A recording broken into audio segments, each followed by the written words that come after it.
What's up guys, Perry here, and we are back with another Anime Vanguards video, and in today's video we're going to be showcasing one of the new update units, Akazo, his evolved version, Akazo Destructive.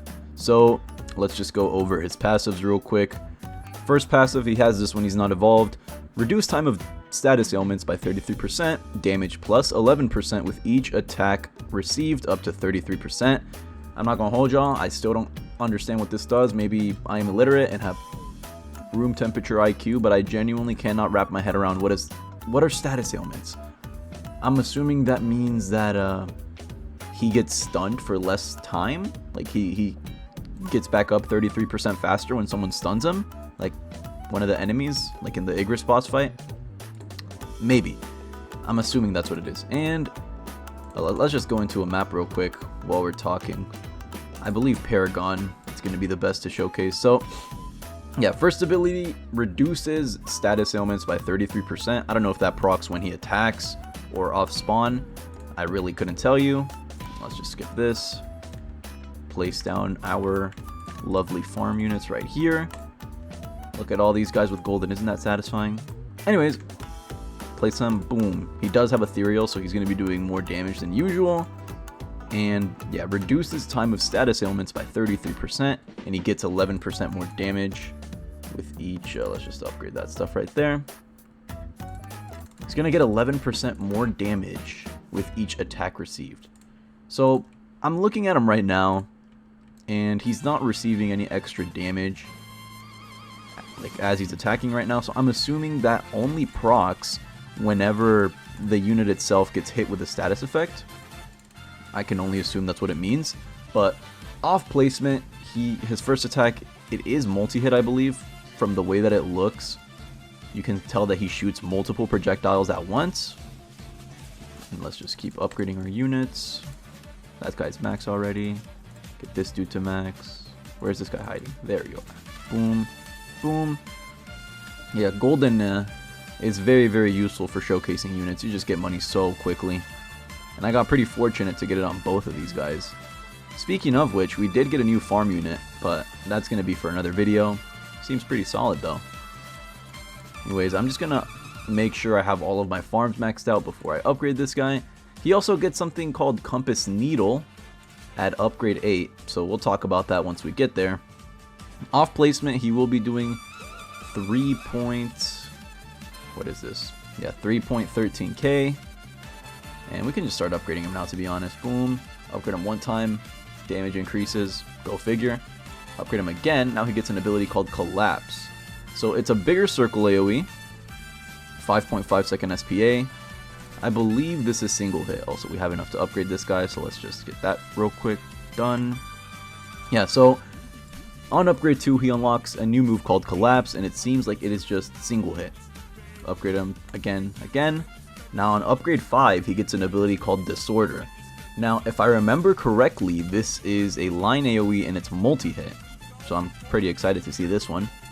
Boom. Let's see. Yeah, multi-hit line AoE. Pretty fat line AoE. And as you can see, it is multi-hit. It has a little bit of a lingering hitbox. We still haven't unlocked that second passive yet.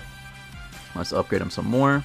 Now, at upgrade 8, he unlocks an ability called Compass Needle. Let's use that real quick. So, Compass Needle gains the ability Compass Needle. Damage and range 33%. They go up by 33%, and he becomes immune to stun while Compass Needle is active.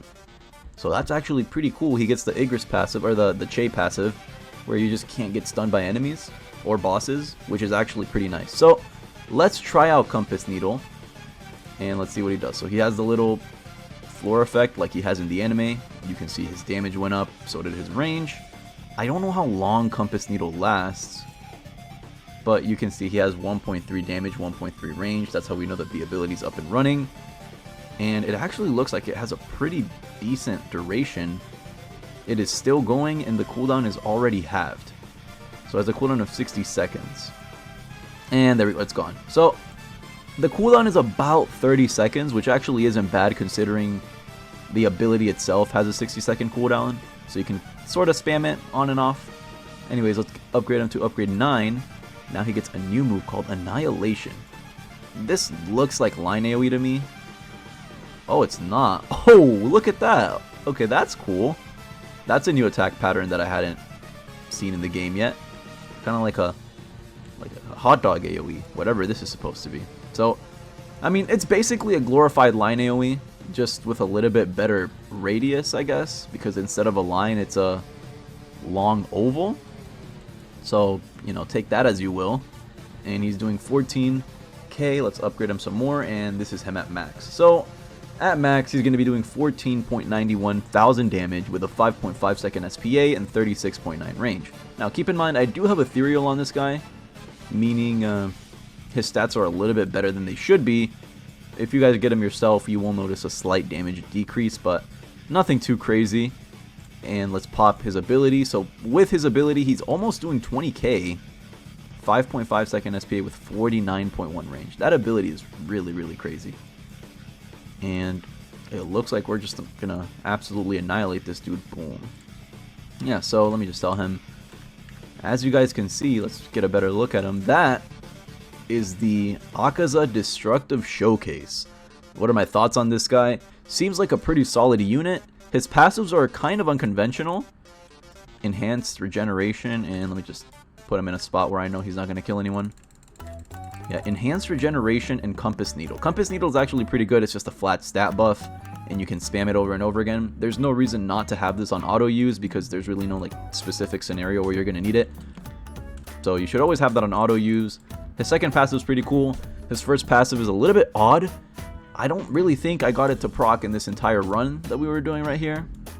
So maybe his first passive is better suited for something like the legend stages and double dungeon, or maybe the new boss event, the Igris boss event. But yeah, that's his stats at max. This is him, and actually let me just take a screenshot of that for the thumbnail. Yeah, we're gonna need that later. But yeah, that's him. If you guys made it to the end of the video, thank you for watching. Have a great day or night wherever you are. Stay tuned for more content, and we'll catch you in the next one.